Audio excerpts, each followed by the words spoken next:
चंद्रपूरच्या पर्यावरणासाठी आणि वन्यजीवांच्या रक्षणासाठी पेटलेला सत्याग्रहाचा लढा अखेर यशस्वी झाला आहे।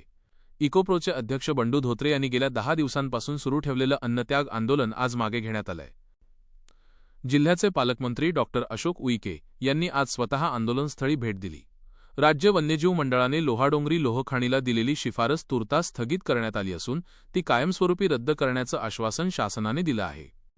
5 मार्चपासून सुरू असलेल्या या आंदोलनामुळे प्रशासन हादरलं होतं। अखेर पालकमंत्र्यांच्या हस्ते लिंबू सरबत घेऊन धोत्रे यांनी उपोषण सोडलं।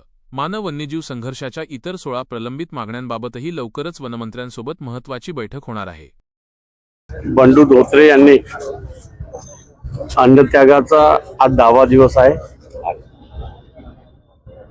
त्यांची मागणी रास्त आणि संविधानिक असल्यामुळे महाराष्ट्राचे मुख्यमंत्री देवेंद्रजी फडणवीस यांच्या नेतृत्वात त्यांनी दिलेल्या सूचनेप्रमाणे शासन आणि प्रशासन मिळून आज उपोषण मागे घेण्यात आलेले आहे।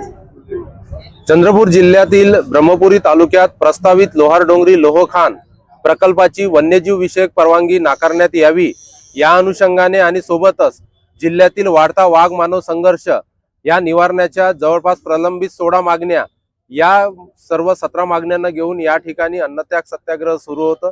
आज 10वा दिवस होता आणि आज 10व्या दिवशी शासनातर्फे त्याची दखल घेण्यात आलेली आहे। त्यामध्ये महत्त्वाचं ज्या मागण्या होत्या त्या मागण्याच्या अनुषंगाने लेखी उत्तर देण्यात आलेलं आहे आणि आजचं उपोषण जे आहे माननीय पालकमंत्री डॉक्टर अशोकजी उईके यांच्या हस्ते हे